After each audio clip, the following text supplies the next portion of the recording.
자, 안녕하세요. 반갑습니다. 정준환입니다. 저 원래 이제 예전에 20년 전에는 요리사로 활동을 해서 지금 화면에 보이는 것처럼 내가 세상을 요리할 것인가, 내가 세상에 요리 당할 것인가, 이런 내용을 썼어요. 열심히 요리했고 요새도 요리는 열심히 하고 있습니다. 첫 번째 주제는 노후공장의 환골탈퇴, 중공업 지역을 주목하라 라는 부분인데요. 중공업 지역은 여러분들이 잘 아셔야 돼요. 계속 언론에서 얘기했고 저도 한 3년, 4년 전부터 주구장창 얘기했던 게 중공업 지역과 역세권, 그다음에 2030 생활권 계획지구 여러분들한테 많이 얘기했죠. 그래서 중공업 지역이 요새 대두되고 있으니까 그 부분에 대해서 얘기를 할 거고요. 그 다음에 3080 대책, 주택 공급 대책, 이사 대책 후속 조치로 해서 나왔는데 이것도 되게 중요하죠. 잘못 선택하면 실패를 볼 수 있는 상황들이 생기기 때문에 굉장히 중요한 부분 말씀드릴 거고요. 문자 상담 할 거예요. 이제 문자로 여러분들 궁금증을 남겨놓으셨던 것, 그 다음에 이제 실시간으로 여러분들이 물어보시는 것들이 있으면 즉각 답변을 드리나 끝부분에 물어보세요. 끝부분에 제가 이제 강의 다 하고 나서 끝부분에 물어보시면 질문 상담 하시는 분들이 되게 신청이 많아서 일단 그냥 즉흥적으로 제가 얘기할 거예요. 첫 번째 이제 노후공장 환골탈퇴 중공업 지역을 주목하라. 이게 원래 09년도에 원래 중공업 지역에 대한 얘기가 있었거든요. 그 다음에 이제 2015년도에 중공업 지역에 대한 계획이 있었죠. 그 계획을 토대로 꾸준히 가고 있는 거고요. 3080에 대해서 주택 공급 대책안이 나왔을 때도 역시 그 골자는 모태는 지금 여러분들하고 나눌 내용, 중공업 지역에 대한 재생과 활성화 방안을 기초로 해서 좀 더 이제 변화가 있다라고 보시면 되기 때문에 이 부분은 굉장히 중요하니까 여러분들하고 같이 한번 얘기 나누려고 하는 거예요. 중공업 종합발전 계획이란 이게 뭐냐, 이 부분을 얘기할 건데요. 서울이 워낙 낙후되어 있는 중공업 지역이 있거든요. 이 중공업 지역에 대한 계획이거든요. 자, 보면 중공업 발전 계획이란 서울 낙후공업 지역의 재생과 활성화로 복합산업 공간 개발. 그래서 이 중공업 종합발전 계획의 내용은 업무 기능하고 공업 기능, 주거 기능, 상업 기능 이 부분을 확대하려고 하는 거예요. 낙후되어 있는 공업 지역을 이렇게 바꾸겠다는 거죠. 복합산업 공간으로. 서울 공업 지역의 이제 크기가 서울시 토지의 3.3% 정도 해당해요. 작다고 할 수도 있고 크다고 할 수도 있겠죠. 뭐 작다고 표현하는 게 맞겠죠. 그래서 604만 평 정도가 되거든요. 우리가 생각할 때 604만 평이면 작은 거는 아니에요. 그죠?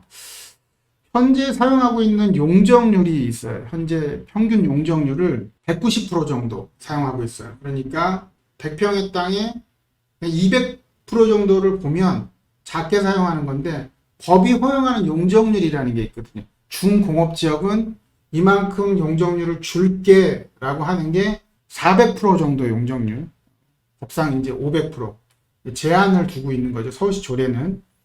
그래서 이 용적률의 47%밖에 쓰지 못하고 있는 이 용적률을 2030년도까지 순차적으로 공업지역을 개발하겠다는 게 2015년도에 벌써 나와 있던 계획이죠.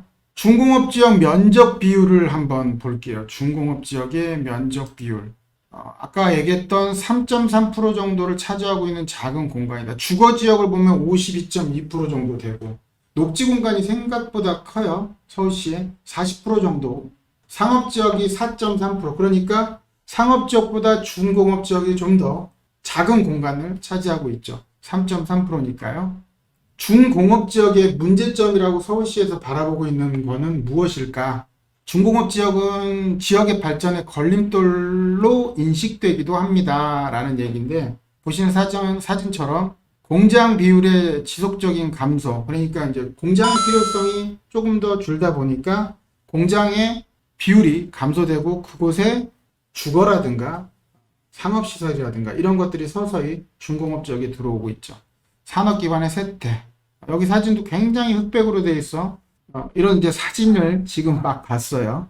정비사업 개별 건축을 통한 재생이 미흡하다. 건축물 노후화가 가속되고 있다. 공장과 이 부분이죠. 공장과 주거 혼재. 공장과 주거가 이제 혼재되어 있는 상황인데 그러다 보니까 기반시설이 부족하죠. 기반시설은 뭐 도로라든가 학교. 공장지대 중공업지역 가면 도로가 굉장히 좁아요. 굉장히 좁죠. 그래서 열악한 정주환경이다. 이런 문제점이 있다. 박원순 시장님 때 중공업지역의 외국의 사례를 보니 이 중공업지역을 개발을 하면 서울 시내 부족한 주거지역을 좀 면적을 확대할 수 있겠다라고 본 거죠. 그래서 이 쇠퇴한 공업지역의 선진국을 보니 영국의 셰필드라든가 뉴욕 롱아일랜드라든가 뉴욕 위트패킹이라든가 이런 지역들이 지역적인 특성에 맞게끔 나라마다 도시에 맞게끔 개발을 했죠. 뭐 철강도시에서 문화산업지구로 조성했고 공업지구를 고밀 복합 용도 개발. 미트패킹 같은 경우는 순기능을 유지한 보완적 용도 복합.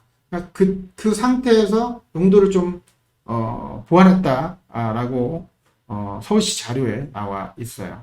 중공업지역 이제 분포도를 볼게요. 중공업지역이 서울에서 가장 중공업지역이 많이 차지하는 곳이 이제 영등포 쪽이거든요. 비율이 32.8%로 굉장히 높죠. 중공업지역 중에. 구로가 23.5% 정도 되고요. 그 다음에 금천구가 15.9% 정도 되고요. 상당히 영등포가 중공업지역에서 가장 좀 넓은 구에 해당합니다. 이 중요한 부분을 하나 얘기를 드리고 싶은 게 한양도성이라고 해서 이제 사대문 안을 얘기하는 거죠. 한양도성, 그다음에 영등포, 그다음에 용산 청량리, 가산 대림 성수 이렇게 이제 그 서울 플랜에서 또 구 2025 도시환경 정비 기본계획에서는 중공업 지역도 이렇게 도시환경 정비사 그러니까 쉽게 얘기하면 왜 우리 지나다니다 보면 뭐 용산도 그렇고 성수동도 그렇고 이제 굉장히 주상복합으로 높게 올라 있는 곳을 특별계획구역이라고 이렇게 표현을 많이 했는데 이러한 것들이 이제 도시환경 정비 사업을 하는 곳이죠. 이러한 지역들을 상당히 용적률이 높거든요. 근데 중공업 지역도 중공업지역 종합발전계획 해가지고 전략재생형의 경우 적용 가능하다. 이런 내용이 있죠. 중공업 지역에 대한 사업 방식이 여러 가지가 있어요. 그 중에 가장 좀 속도가 빠르고 사업성을 좀 좋게 할 수 있는 게 전략재생형인데 이 전략재생형의 중공업 지역은 용적률을 높게 해주겠다. 뭐 이런 골자의 내용이에요. 중공업 지역 사업 방식 4가지. 중공업 지역의 이제 방식이 아까 전략재생형 얘기한 것처럼 사업 방식이 4가지인데 이 전략재생형의 경우 전략산업, 지역중심, 직주근접형, 주거 등이 복합된 거점 공간으로 조성하겠다. 이런 사업 방식이 중공업 지역에 하나가 있고요. 두 번째는 산업재생형이라고 있어요. 산업과 주거 공생을 실현한다. 딱 단어만 봐도 그렇잖아요. 전략산업, 지역중심, 직주근접. 직장과 주거를 근접하게 그래서 복합된 거점 공간으로 조성하겠다라는 거고 산업재생형은 이제 산업과 주거고 주거재생형은 직주근접형 주거 공급 확대를 추진하겠다. 이제 주거가 기능을 좀 더 무게감을 뒀고 산업단지는 창조경제중심 융봉합 복합 산업거점으로 육성하겠다. 이게 이제 산업단지 재생형에 이렇게 4가지 사업이 있다고 보시면 될 거고요. 현재 중공업지역 장소별 유형화 여기서 이제 또 중요한 내용이 하나 있는데요. 장소별 유형화를 보면 이제 서울시 자료를 이렇게 보면 여기 색깔이 연두색이 있고 진한 녹색이 있고 이제 파란색에 가까운 색깔이 있는데 이 중에 주거산업 혼재 지역은 이 아래 보면 전략재생형이라고 써 있고요. 그러니까 주거와 산업이 혼재되어 있는 건 산업재생형과 전략재생형으로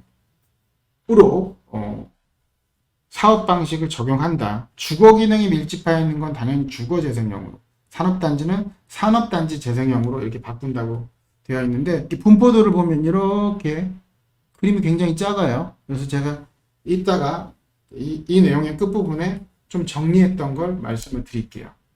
그래서 주거산업 혼재 지역의 산업재생형, 전략재생형이 사업 방식 중에 좀 저는 중요하게 판단하는 거고요. 그 다음에 이제 전략재생형의 경우 마곡과 연계된 창조문화산업 강서권 쪽이죠. 그러니까 마곡과 연계되는. 그 다음에 영등포권 도심 금융산업 연계 마이스 문화산업 육성 쥐밸리 같은 경우 연계한 금천권역 그 다음에 경인산업축과 연계한 구로권역 이렇게 4개의 영등포 쪽 전략재생형이 산업재생형은 산업과 주거공생에서 성수, 등촌일동, 당산동, 독산동, 신도림 이런 지역들이 산업재생형으로 검토 대상지 사례고요.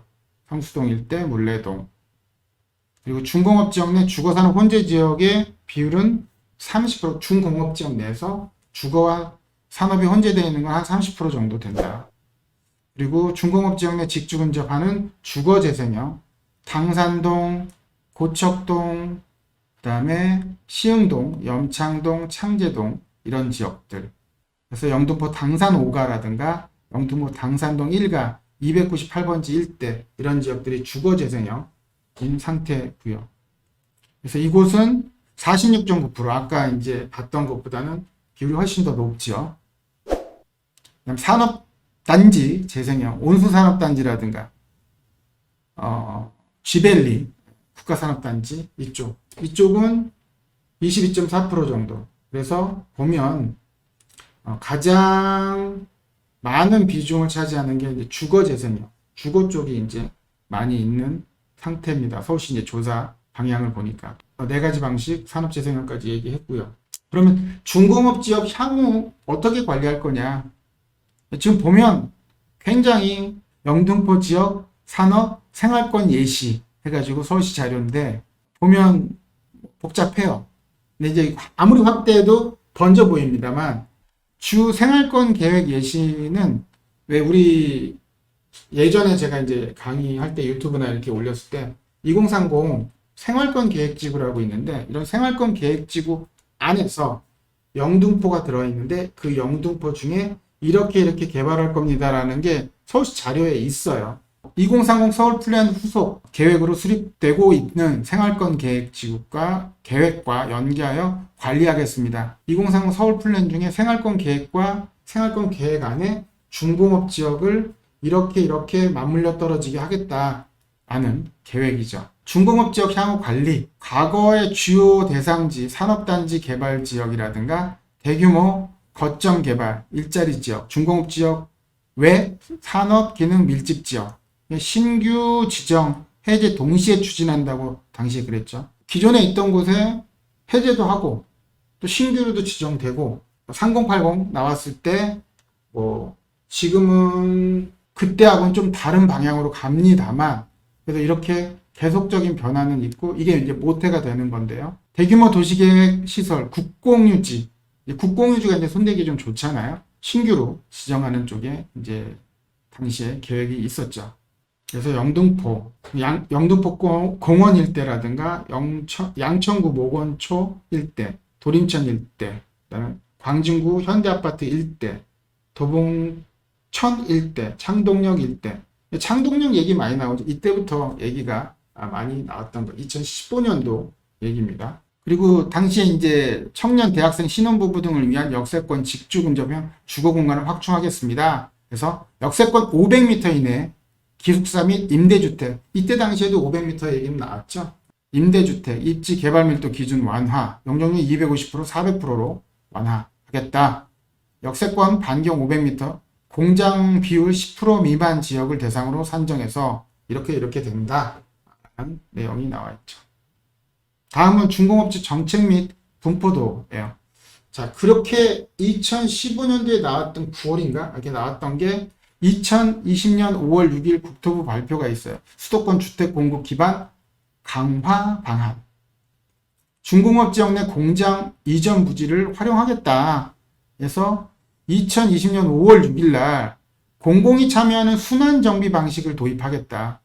민관 합동 공모 사업을 통해 대규모 공장 이전 부지 어쩌고저쩌고 해서 이렇게 나왔는데, 여기를 보면 중공업 지역 내 공장 이전 부지를 활용하겠다라는 얘기가 계속적으로 또 나왔죠. 물론 그때 당시에 제가 얘기했을 때 오피스 공실 등 1인용 공공임대 용도 변경, 이 얘기도 되게 중요하다라고 제가 이때 나왔을 때 말씀드렸었고요. 오늘은 이제 중공업 지역 얘기니까. 자, 2000년 작년 12월에 중공업 지역 순환정비 시범사업 공모 전망 해가지고 당시에 이제 머니투데이에서 나왔던 기사가 2022년도까지 중공업 지역 주택 공급 목표치에서 7만 호, 그러니까 7,000호죠, 7,000호. 주택 공급 확대 및 대상지 확대 위에 산업부지 확보 의무 비율을 50%에서 40%로 하향 조정한다. 이런 얘기 나왔고, 주택 비율을 좀 늘린다, 60%로. 3년간 한시적으로. 동의 속도가 늦어질 것. 당장 생업을 포기해야 되는 상황들이 생기니까. 이따가 이제 3080도 제가 얘기하겠지만, 어쨌든 영업을 하고 있거나 공장을 돌리고 있는 입장에서 개발을 한다라고 해서 중공업지 개발한다고 했을 때 과연 이게 빨리 진척이 될 것인가. 여기 현재 중공업 지역의 장소별 유형화, 여기서 이렇게 색깔이 연두색, 녹색, 파란색으로 돼 있는 그거를 정리를 제가 한 게 바로 이 부분입니다. 자, 산업단지 지역이 강서 마곡 도시개발구역 일대, 서울 디지털 국가산업단지 일대, 주거산업 혼재지역, 독산역, 물레역, 양평사동, 신도림역, 물레 2, 3동, 사동 일대, CJ제일제당 바이오 연구소 일대, 이런 지역들이 주거산업 혼재지역, 주거기능 밀집지역, 이런 데들은 이제 주거기능이 밀집해 있는, 그래서 주거산업 혼재지역을 관심 갖고 이곳을 보시면 좋을 거다라고 제가 1년 전, 2년 전부터 얘기했고, 여기서 이제 역 중심으로 보라고 얘기를 많이 드렸었는데, 현재도 이러한 지역들 근처에 무언가를 매입한다면 도움은 될 겁니다만, 이게 정책적으로 계속적으로 좀 변화가 있다 보니까 신중할 필요가 있습니다. 그래서 중공업 지역이 요번에 나온 대책이라든가 2000년대 나왔을 때 중공업 지역을 손댔을 때 그런 내용들을 여러분들이 이건 모태가 되기 때문에 이 부분은 좀 아셔야 돼요. 늦었지만 다운받아서 한번 볼 필요도 있고요. 페이지 수가 좀 있는데 도움은 많이 되실 거라고 보여져요.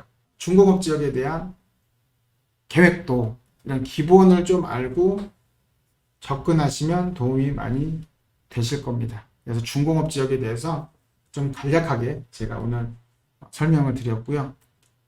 저층 주거지에 대해서 얘기를 할 거니까 9시에 또 뵙고 얘기 나누겠습니다.